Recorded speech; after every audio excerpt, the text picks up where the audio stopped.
Okay, first slide. Anyone know who this guy is? Anyone? That's, y'all can start the clock if you want. Anyone know who this guy is? This is Nicolaus Copernicus, right?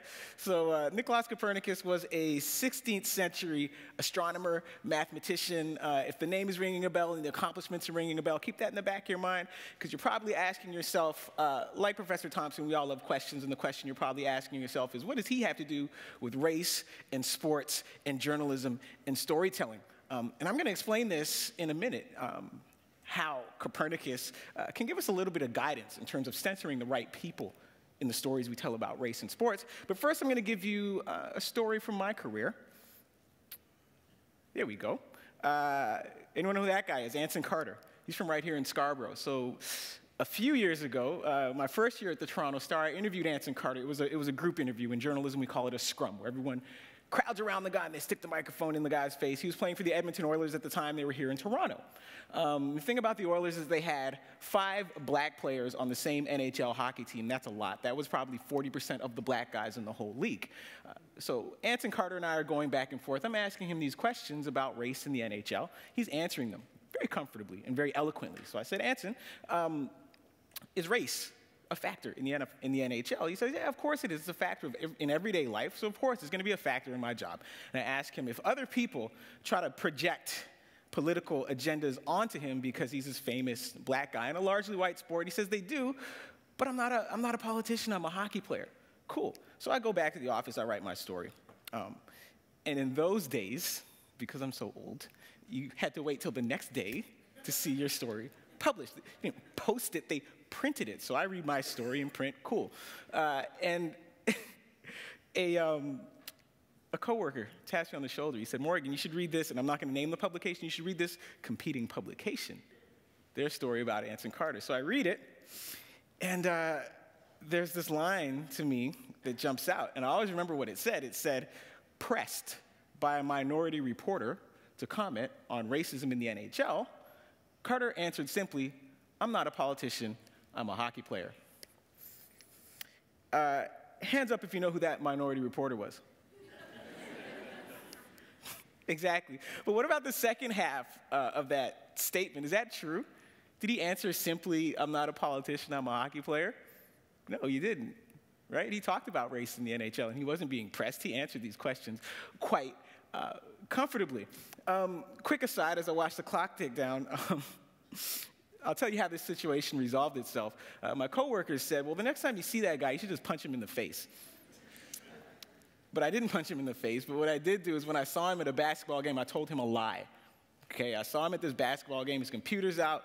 I said, hey man, I'm not gonna name him, hey man, here's the lie I told him. I really loved your story about Anson Carter. You should give me a call sometime. Another lie, I didn't want him to call me. But I took my business card, and above where it says reporter, I wrote minority. And I said, you should give me a call sometime. And I dropped the business card on his keyboard. So he had that to think about. And that's an extreme example, admittedly. You know, people are advocating me punching the guy out and all of this. But it's an extreme example. But I want you to think about that writer's attitude, right? The attitude of we'll call it what it is, white supremacy. And when I say white supremacy, I don't mean guys in white hoods terrorizing black folks in their spaces. I mean a way of thinking that puts white people first, right? And puts everyone else second, third, fourth, or marks them as unusual, right? And it's a way of thinking, too, that people just, you don't have to actively be a bad person to think that way. It's just a way of thinking that a lot of people inherit. So it informs that guy's interaction with me, clearly, because he felt comfortable signaling to his audience that this minority reporter didn't necessarily have the qualifications, being a minority, to talk about this sport. It also made him feel comfortable doing just what I asked Anson Carter if people did, projecting their ideas, their hang-ups onto him as a black person in the public eye, which is exactly what the guy did. And it brings me to this story that I did. Experts dismiss study that says single parenthood killed black baseball, because during the World Series, this conservative think tank down in Texas, they did this study saying we have the answer as to why there are so few black guys in Major League Baseball right now. It's because of single parenthood. Black marriage rates are going down. Black rates of baseball participation are going down. This is the answer. Guys, we're in a university. What do you know about correlation and causation? Right. So I write this story saying, because, well, the other thing that's happening is that mainstream media outlets are starting to pick this up, right? This is starting to get published, and I'm like, because I'm positioned to do something about this, right? So I can't let this become the public narrative about black baseball because it goes so much deeper. So I write this story, and I call up some actual experts, and they say, well, one thing you should take into account is that white marriage rates are going down, and white participation in Major League Baseball is also going down, but stunningly, we don't see a story linking these two, right, and pointing the finger at white single mothers saying, hey, how come you're not getting your kids into baseball? Surprise. So I write this story, and the guy, one of the authors of the study, emails me. He's upset, and he asked me if the people that I quoted, are they even scholars? One of the guys I quoted, Professor Lou Moore, like, this is what he teaches, sports and race and history.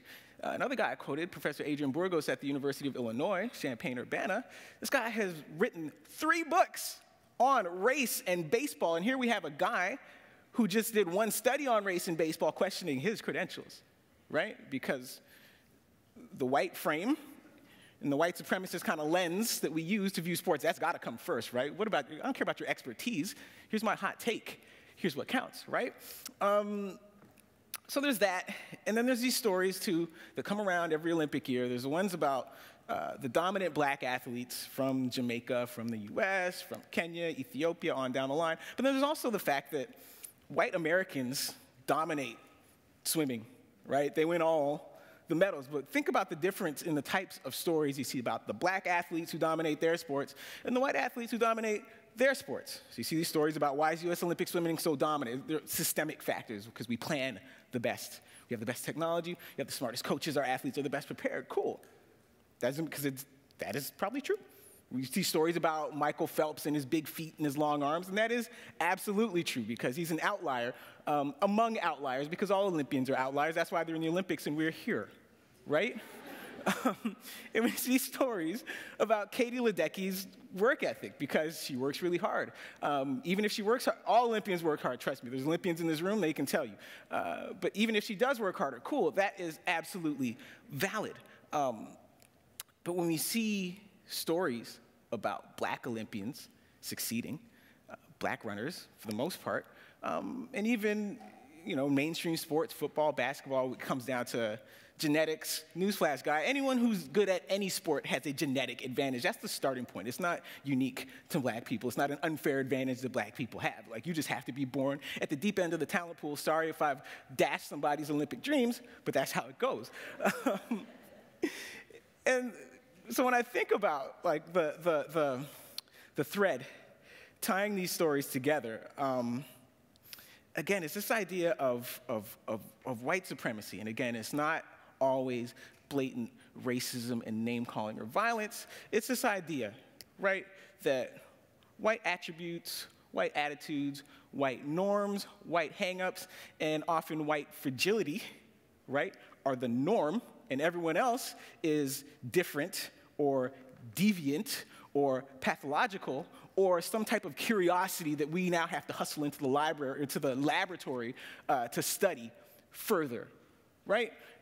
So when we think about how, like, Michael Phelps, USA Swimming, Katie Ledecky, these guys all get to be the main characters in the stories of their success. But when we talk about Usain Bolt, Shelly-Ann Fraser-Price, Eliud Kipchoge, Kenenisa Bekele, we're trying to take these guys and project ideas about entire populations, right? So what we're doing, or Anson Carter talking about racism in the NHL.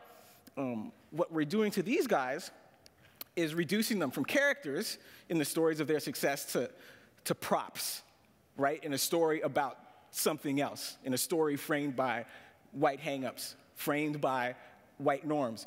And this is the lens through which we view these stories. And then the other thing that always emerges is the idea that these successful black athletes have secrets, right? We're keeping secrets from people. What's the secret? Is the secret the altitude, right, in Kenya?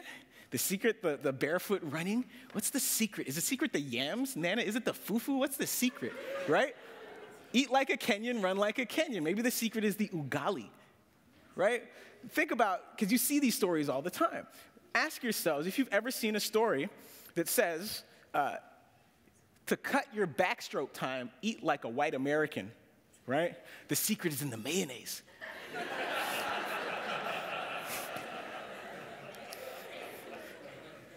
Hands up if you've seen that story. You haven't. Well, I want to run this back. Hold on. I'm out of slides. Can I come back to Katie Ledecky? Here we go. Perfect. Yes, because the secret is in the mayonnaise. So here's the thing.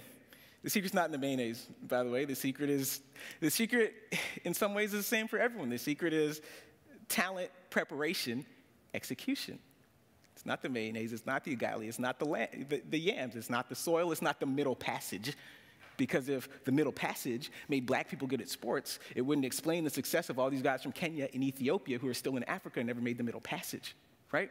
But white supremacy is a thing. It's a thing. When I talk about white supremacy, again, as a norm and as a way of thinking, and how it gets expressed in sports, we need to discuss the idea of level playing fields and of merit, right? Because what does white supremacy say about a level playing field? White supremacy says, given a level playing field, white people will come out ahead most of the time, right? And if you don't think this is true, go to some company where everyone with a good job is white and tell them to diversify. And what they'll say is, why should we diversify? We don't want to hire tokens, token women, token minorities. We just want to hire the best candidate available.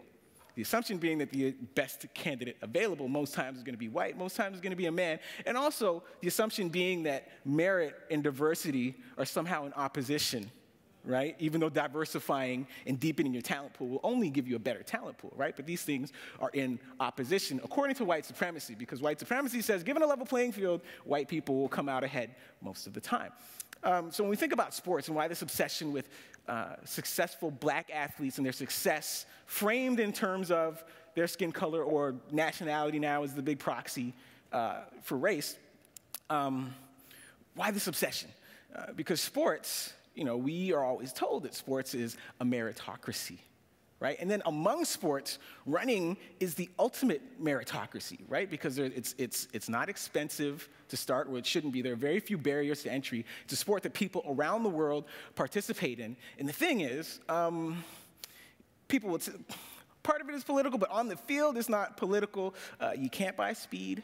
You can't buy endurance, right? Your rich uncle can't get you a spot in the Olympic final. None of that's going to happen. All there are talent, preparation, execution, start line, finish line, stopwatch. Ultimate level playing field, ultimate meritocracy. And what does white supremacy tell us about level playing fields? That white people will come out ahead most of the time.